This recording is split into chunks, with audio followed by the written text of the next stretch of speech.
Mexico and its political situation in the 1830s is a product of the violent history of the nation, and much of its Hispanic siblings face a similar fate.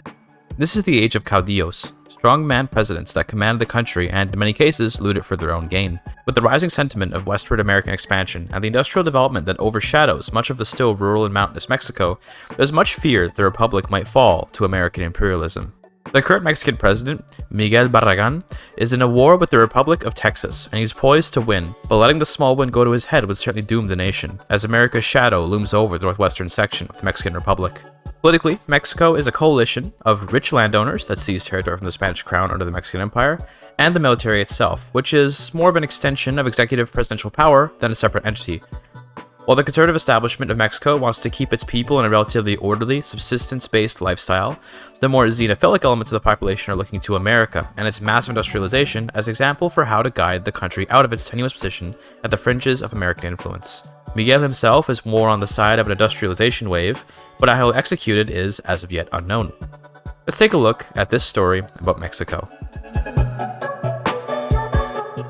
Liberalization is a coin very much with two sides, the economic and the social, and even within those sides are there other facets that make the whole term suddenly become quite meaningless. What would a liberal Mexico look like? Would it have many new human rights, but a similar economy? Would it have free trade? Who would be allowed to reasonably call themselves Mexican? These are all important questions whose answers will materialize as the political aspirations of those who hold the keys to government come to fruition, in whatever ways they do. The immediate concern is the war, which thankfully looks like it'll be a relatively easy Mexican win. Texas is a tiny fledgling state with almost nothing, and although they share a kinship with the Yankees to the north, they don't seem to be getting the help they would need to fight back against the Mexican army. The next concern is the question of what exactly the priority of the state workforce should be. Mexico has many resources and materials, but accessing them is difficult with all the mountains and dry lands that divide up the land. For now, industry is staying in Mexico City, and in particular, the iron mines of the hinterlands in Mexico State. Funding these mines could be tough though without tax revenue, and while the immediately obvious answer of just using the military to charge massive taxes seems tempting, it wouldn't be wise to turn the people against their country when an existential threat like the United States looms to the north. Instead, the church recommended sin taxes on tobacco, which to some was an epidemic in Mexican society since time immemorial. This wouldn't quite be enough in the long term, but for now it'll keep the government deficit low enough that the gold reserves should last. It's really only thanks to the rich gold and silver mines of Mexico that the deficit can stand. Tax reform would be needed, but of course the rich landholders of the current government would never let it pass. Instead, tax reform would sit on the more meritocratically minded Mexican military, whose jingoism would love to be fueled by the taxes of fat cats sitting on their tobacco plantations and gold mines. Unfortunately for them, the army lacks the political clout that the landowners have, so to counteract that, Miguel began a campaign to usher in minor voting laws. Rather than actual taxation reform, Miguel would undermine the old guard and transfer their power lawfully to the army. It was simultaneously the exact behavior of a caudillo, while also bucking the trend with the power shifting being through the legislative branch rather than the executive, as was so common previously. Near the end of May, the Texans surrendered and the Southern Republic was dissolved as quickly as it came to be. With the armies returning home, their manpower would go towards the construction of iron mines to supply the new state-sponsored construction sector of Mexico.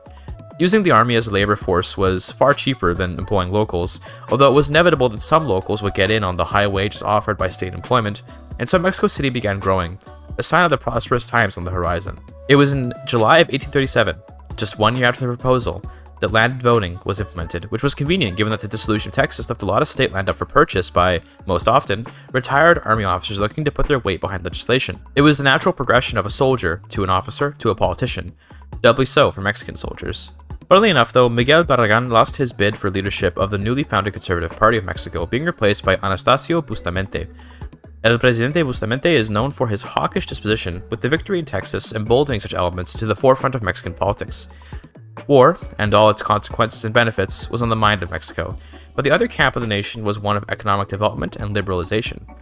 Voting rights were quite the amazing privilege for the Mexican people, even if they were limited, and many people wanted to further those rights, particularly the farmers of Mexico, who held significant power thanks to Mexico's dependence on agriculture. The first free election of Mexico took place in 1838 with a resounding conservative majority, thanks to Bustamante pulling in La Unión de Pequeñas Burguesías, with the promise of elevated rights for Hispanic Mexicans over their mestizo contemporaries. The new conservative government did have an opposition, but was wildly popular with a supermajority to do whatever it felt like. The immediate agenda, with Bustamante at the helm, was war, and although an ambitious target would be America, that would also be suicide. So instead, Guatemala and their illegal occupation of Los Altos would have to do. A breakaway government in Los Altos has declared itself free of the Guatemalan dictatorship, and in doing so, showed weakness in the government there. Rather than recognize this new state, Mexico took the opportunity to invade the region as a means to keep the peace along the border. But the reality was to be a complete conquest. Although a tiny region, Los Altos was a symbol of rising Mexican power and a general sign that things were looking positive for the near future. Unfortunately, the construction projects implemented by Miguel Barragan previously had relied on there being a continued development of economic sectors in the Mexican market, which had gone ignored by Bustamante. Bankruptcy was surprisingly looming by just 1839, but it was thanks to British investors who wanted influence in Central America and guarantees of safety for Belize that Mexico avoided economic collapse. What could have been an immense scandal for Bustamante's government was quickly covered up and replaced with overtures of friendship with Britain. The British brought with them ideas of not just liberalization in the constitutional sense, but liberalism in the market sense, which would come to dominate the politics of the rural folk, who felt left out by the recent reforms. While voting was granted to landowners, many farmers were renters under the landowners, and so were excluded. Nonetheless, the farmers wanted the power to buy and sell goods to larger foreign markets. Represented by Benito Juarez, a mestizo Zapotec farmer, the movement for economic liberalization began to brew in Mexico, but slowly. Instead, the Bustamante government sought to increase revenues, and although it was working against the interests of most of the landed gentry voters, a per capita tax was to be discussed in La Congreso de la Unión. During the taxation talks, the law would gain traction slowly with two other movements alongside the market liberal farmers, the democratic small business owners, and the land reformer Lázaro Palafox. Lázaro had a tough time getting traction due to his affiliation with the mostly politically impotent intelligentsia. But the Democrats of Las Pequeñas Burguesías was taking hold in the Conservative Party. It was quite the divide, with the party splintering between the old money landowners who wanted fewer voting rights and the new money businessmen seeking more rights for their customers. Whether the party will fracture or find common ground in their general focus on conservatism is yet to be seen, but for now, the new tax laws of Mexico did pass, with Bustamante finding all sorts of new funds to keep his government afloat. By 1841, election season was in, and Bustamante hadn't kept his promise of elevated rights for Hispanic Mexicans, so he leveraged that to keep the Democrats in his party. He began drafting the bill for racial segregation laws akin to the American system but without the slavery, but there was no way the law would pass before the elections were over. If the Democrats wanted what they asked for, they'd have to stay in the party, and so they did. The Conservatives won another resounding victory with even the army joining the party thanks to the new tax laws. After the election, the Conservatives also brought in the farmers to form a coalition, not because they needed it, but because Bustamante wanted advice on how to run the economy, and this Benito Juarez seemed like he knew what he was doing. This was controversial, in concert with the new racial segregation laws, given Benito's non-Hispanic origin, but as long as he didn't get too much power, there shouldn't be too much controversy. In 1842, the Mexican Constitution was amended to add additional clauses specifically about Hispanics in the Republic. La República de México garantiza las derechas de vivir en un estilo de vida normal y adecuado para la puebla mexicana, que es definido como los personajes que hacen miembros de la nación hispánica, pero excluyendo los personajes que no podrían probar sus conexiones a esta nación con genealogía. Personajes deben probar sus genealogías con la Asociación de Puebla Mexicana, que será establecido con esta ratificación. Forgive my Spanish if I had any mistakes. I consider myself okay at Spanish, by no means perfectly fluent. Either way, an era of racial segregation reared its head in Mexico, and with that law, the Mexican Constitution was complete, inspired in many ways by America. New taxation laws limited voting, and systemic segregation of desirables created a society of progression in some ways and regression in others. The next political wave of Mexico would be Benito Juarez and his economic liberalism, which was coming to the debate docket at every level of government. Despite laws recently condemning his very race, Benito wanted to benefit all of Mexico, regardless of race. Many wild theories and propagandas about Benito Juarez and his Zapotec blood were circulating throughout the newspapers and mouths of Mexico's people. Was he a traitor to Mexico? Was he seeking to undermine the country from within and sell it out to whoever could secure his people's freedom? Was he intellectually capable of politics? All very salacious and annoying questions for the poor man. Benito's persistence and experience as a politician led him always refocus the conversation back to the question of Mexican economic freedom. For the time being, the country revolved around agrarian principles, with the farmers being the primary drivers of industry. The production of food and any infrastructure needed to support such production was the priority of the state and its private investors, but Benito promised his people one thing: no habrá nunca ningún grano ni vaca que puede parar una bala americana. His ideas of American aggression were, to some, sobering, and to others, needless fear-mongering, but it was a powerful appeal to the entrenched jingoists of Bustamante's government. Benito knew exactly what he was doing with speeches of bullets in war. He would encourage economic reform through the private sector to benefit the military sector, carrying the private sector up with it. In October of 1843, ideas of how to create guns, cannons, ships, and bullets using a laissez-faire mode of economy were mostly a discussion of the day, and Benito was feeling confident that his laws would pass. He would oversee a bill that would bring much prosperity and modernization to Mexico, as a year later, in April of 1844, Mexico transitioned to a laissez-faire economic model, and from there, the rest of the legal pieces would fall into place. It became obvious that if Mexico were to industrialize, it would need educated administrators and workers to bring that about. So schools, led by the Catholic Church of course, were to be implemented, and at the same time, relations with America began to improve. The Americans were paying close attention to Mexico, and although they had their own political problems with slavery and southern separatism, they certainly had an interest in the affairs of places like Texas and California. For the time being, Mexico's modernization was a sign of the coming peace and stability of the region, which could facilitate a peaceful transfer of states between the two, although that thought would remain tenuous for both the Jacksonian Americans and the Bustamante Mexicans, neither of whom were interested in peace particularly. In 1845, another election period began, with Bustamante's conservatives still in a strong spot, but this time, Benito formed a new party with the rising industrialist groups of the country. While Benito's ethnicity was a point of ridicule for the newly spawned Partida de Negocios en Libertad, the results of the new economic policies that were implemented were keeping the party's reputation in place. Until voting rights could be expanded, though, the power of the entrenched elite would guarantee that the market liberals of Mexico would remain mostly disenfranchised. This would be the next goal of Benito's party, as he sought to expand voting rights beyond the landed, but instead granting votes based on the contribution of taxes that an individual made. Different tax brackets would be granted different votes with different strengths, meaning most of the landed gentry who were wildly rich would retain their power, while also enfranchising the expanding middle class and industrialist upper class that were benefiting from the expanding steel mills and farms throughout Mexico's mineral-rich mountains. Steel, which was used to create powerful tools that put the previously crude wrought iron tools of the old Mexico to shame. Steel tools made logging and mining easier. With the cheaper sources of softwood and iron came even cheaper steel and tools. It was a self-feeding mechanism whose only limit was the market cap of government construction expenditure, a market cap whose growth was limited only by ambition, a resource of unending quantity in the hands of powerful men.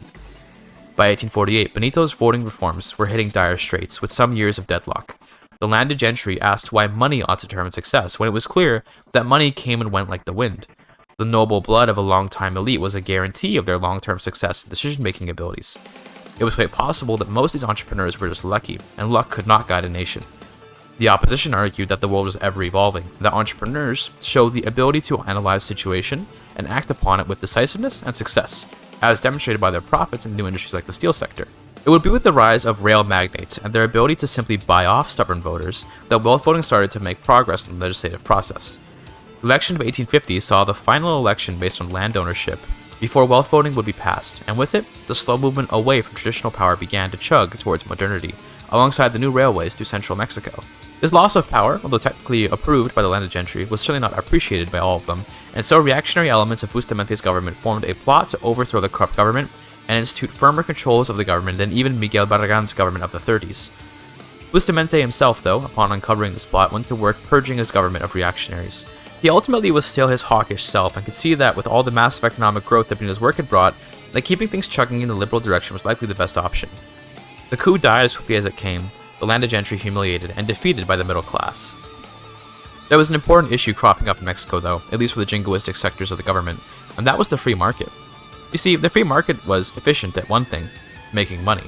Indeed, making money it certainly was, but there were certain gaps in the market that weren't being filled, such as the army in general. No one was interested in making expensive weapons and arms to sell to the government for a relatively minimal profit, compared to creating clothing and steel, or running iron and gold mines that would create immense gains for their owners. Although a matter of national worry to the lack of native tribes to buffer between America and Mexico, the preparations for war with America were simply not coming through in the free market. Although Mexico was richer than ever before with almost 13 million GDP in 1852, it was not safe. Treaties to trade territory between America and Mexico were attempted, but the Americans had an air of negotiation from a bad faith position. The Americans were offering trades like all of Mexican Texas for American New Mexico. New Mexico was about 80% Mexican already, and the Americans wanted all of Texas, in return for the remaining 20% of New Mexico. This was an insulting offer.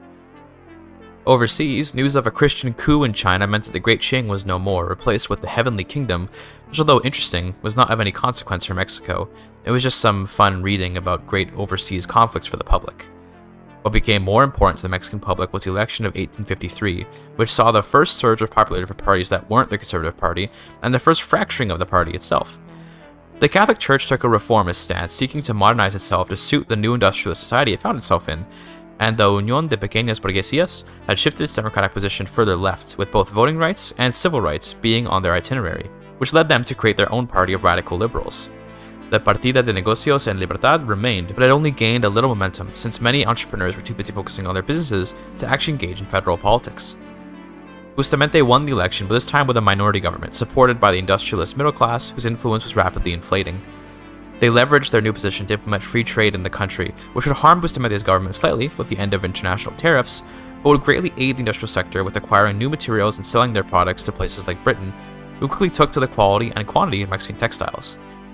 It was with free trade that a curious offer arrived from St. Petersburg, as Russia offered a hand to the Mexicans.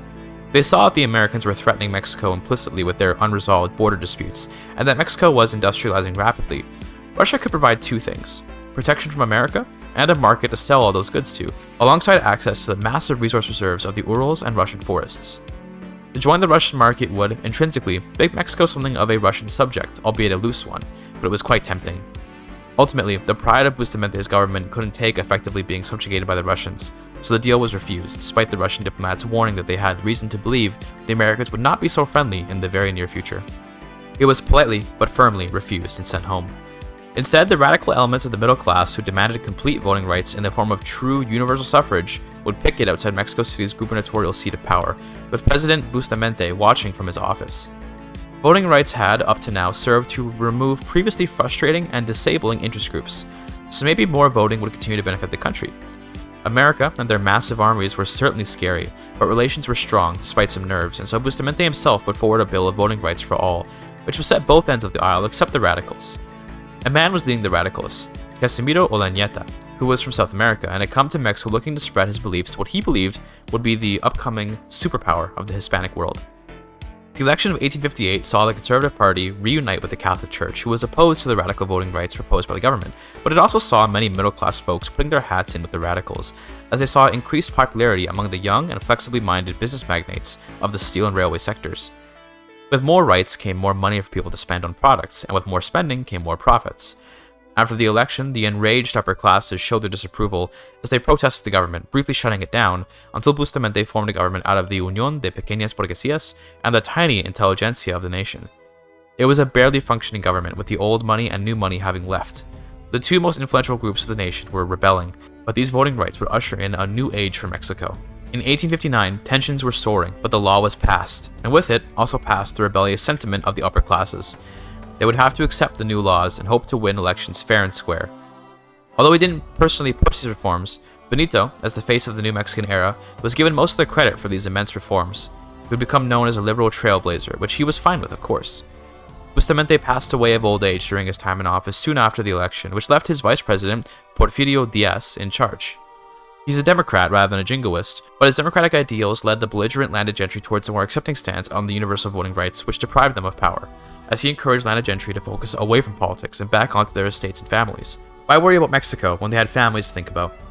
This brought the landowners back into the government as a stabilizing force, and although the new money industrialists were the new head honchos of the government, the landowners were an important symbol of stability and acceptance, as they held the cultural keys to power within Mexico still.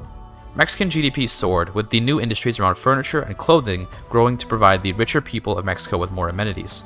Standards of living, at least in central Mexico, grew, and with that growth came faith in the government, as the election of 1861 would see the industrialists and farmers under Benito win a resounding victory, leading to Manuel Tajonar's presidency, who was quite Bustamante's opposite. He's a pacifist, who would rather ignore the issue of American border tension to instead line the pockets of the people with the profits of the nation's powerful enterprises. The industrialists under Tajonar controlled an astounding 30% of the nation's political clout, and alongside Benito and the Liberal Party, created a relatively well-liked government to lead Mexico into its place as the industrial powerhouse. Pacifism was a slingshot change in Mexican ideals, but to say it wasn't already on the minds of most of Mexico would be wrong. Bustamante, for all his posturing, had only secured Los Altos for Mexico. The rest of Mexico's gains were won through reform and industry, not war. Jingoism hadn't per se failed Mexico, but just failed to secure its significant enough gains to be worth keeping. Peace was the future, and although that sounded good, it was likely that this move would put Mexico in its most precarious place. The focus of Manuel Tajonar's presidency was around American relations, with him seeking to create a set of borders that both nations could be okay with, while relations remained positive. It was not unknown to the Mexican people and government that America had her eyes on the Pacific Ocean, but reaching it would require conflict with either Britain's colonies in the Oregon Territory or conflict with Mexico. It was obvious which target was preferable to the American government. As a dedicated pacifist, Manuel went against his government's recommendation and did not build up any armed forces, nor the industry to support such an army, despite the fact that Mexico had, at least at first, industrialized so as to fund an army that could fight the Americans. That idea, some decades old now, had passed from the Mexican mind, with instead the thought of placation or trade being the forefront of the Mexican foreign policy. Alongside that, long-term friendships with the UK, Russia, and France were a huge sigh of relief, as the Americans were mostly diplomatically isolated, and if war were to break out, surely at least one of the major European powers would come to contain the growing American beast. In 1865, America began a diplomatic campaign to cut ties with Mexico, lightly at first, implying the presence of many American claims across northern Mexico, and implying that the Mexican border was too far in certain states. And after Mexican diplomats did their best to patch things up, all Mexican diplomats were expelled from America, and relations sunk fast. This was quite scary. The military was as large as it was during the Texan War, despite Mexico reaching a GDP of about 20 million, and the free market laissez-faire economy was not particularly worried about matters of state security. The year 1865 also brought a new election, and this was the Mexican public's opportunity to vote out the pacifist president Tajonar, but the industrialists were simply too powerful politically to be ousted, and so pacifism remained on the docket. 2 years of tension and American threats culminated in the demand to cede the Mexican territories of Arizona, Texas, and California, all of which were vitally important to Mexico as breadbaskets and gold mines. Appealing to her overseas friends, the only nation willing to provide support was Honduras and its singular battalion, to aid Mexico's 12, against America's some 200 battalions. Unfortunately, France and Britain were more interested in neutrality, choosing to leave the war alone. It made sense diplomatically, as the war was off in America, while the British and French had other problems in Africa and Europe. This would begin the first of Tajonar's many treaties with the United States, as rather than fight an obviously losing war, he signed a deal to give just Texas and Arizona without war, as long as California remained Mexican. The Americans did sign this deal, as the war was unpopular in the Senate, apparently, but Tajonar just signed away Texas, which is one of the two sources of sulfur that Mexico has access to. Instead, California's sulfur would have to do. With this, even Tajonar, the pacifist, was convinced to begin work on the arms industries, but he wanted it far away from Mexico proper, beginning massive projects to build mines and factories in California as a military staging ground. Simultaneously, the Americans signed a deal with the British to acquire Oregon, Idaho, and Washington, which was indicative of their friendship with the British. This was certainly a scary prospect, as if the British were friends with Americans, they certainly wouldn't help Mexico against them.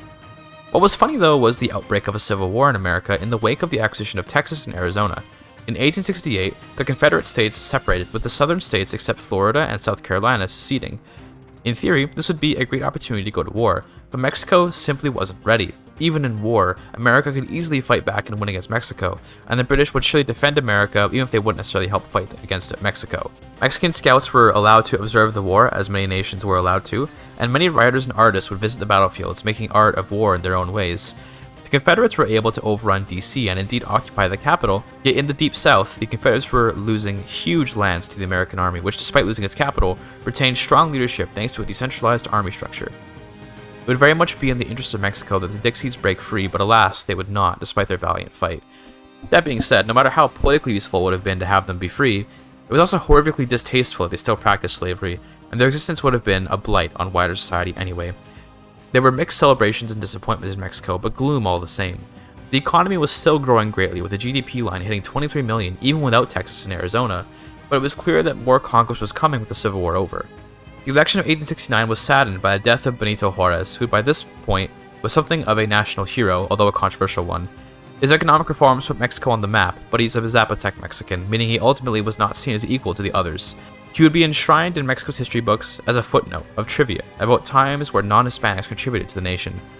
Sadly, Benito will likely not go down in history as anyone of note, despite his real-life counterpart being quite famous, as the first indigenous president in post-colonial America. On his deathbed, he spoke of the impending wars of America, where he gave his final recommendations to the president, hoping to heed his words. Señor Presidente Tajonar, te pido entenderme. Los Yankees son del mundo guerrita. Cada Yankee lucha su guerrita, y en este momento, la guerrita de todos los Yankees son la conquista del norte de México. Debemos abarcar nuestras propias guerritas que nos pueden motivar. El más importante es buscar la guerrita noble. No hay nobleza en luchando con las vidas otras. No hay nobleza en luchando a ciegas. Los Yankees van a ganar. pero no tienes que perder.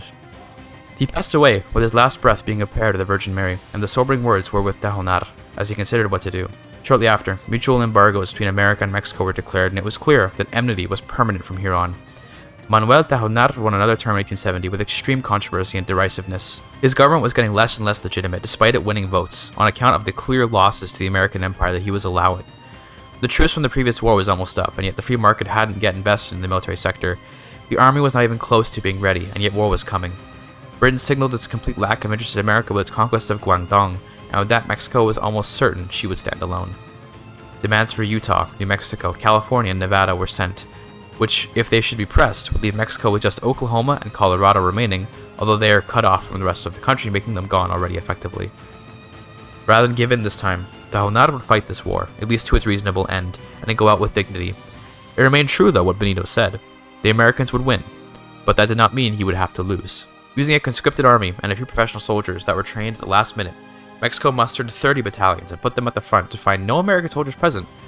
The president put forward that he wanted his old territories back, including Texas, and with no American soldiers there, he may be able to push in before they arrive. This was working early on in the war, with Texas being occupied in 1872. However, the American army did arrive soon after, and suddenly the war went horrifically.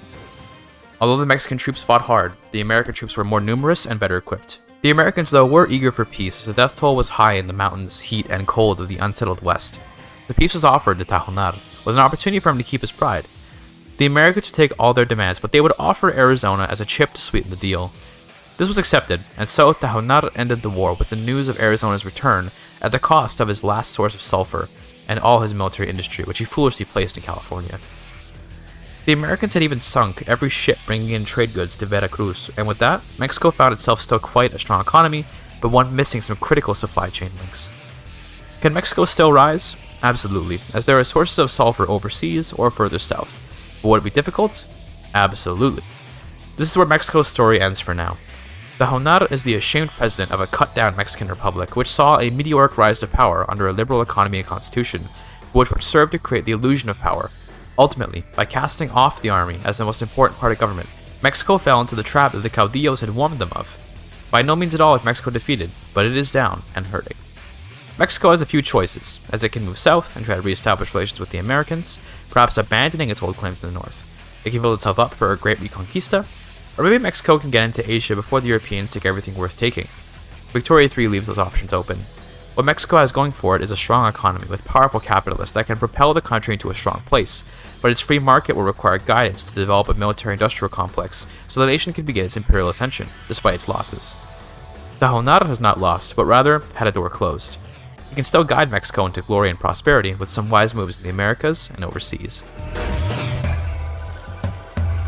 Victoria 3 is a game I'll probably always waffle on, with it pushing me away and pulling me back in. Right now I've been interested in getting back into the game, and I tend to follow that interest at least a bit. I picked Mexico because there's something of a middle power, with interesting supply chain possibilities and a looming threat. Making a GIGACHAD story in Vic 3 I once thought was not a great idea, since the game doesn't feel overly story-oriented, and yet it's also true that a game without much story only leaves further gaps that I can use to make up a story. This obviously means I took more liberties than I might normally, but I think that also worked to service the content. Victoria 3 is making some positive strides, and I want to see it keep doing that. So here's hoping that the upcoming patch and eventual spheres of influence will really breathe new life into the game. For now, if you want more Vic 3, then like and subscribe, show your love for this stuff. I've been doing all kinds of different games on the channel these days to help figure out what the audience wants, and I get the feeling y'all have missed Victoria 3. Prove me right. Thank you for your time.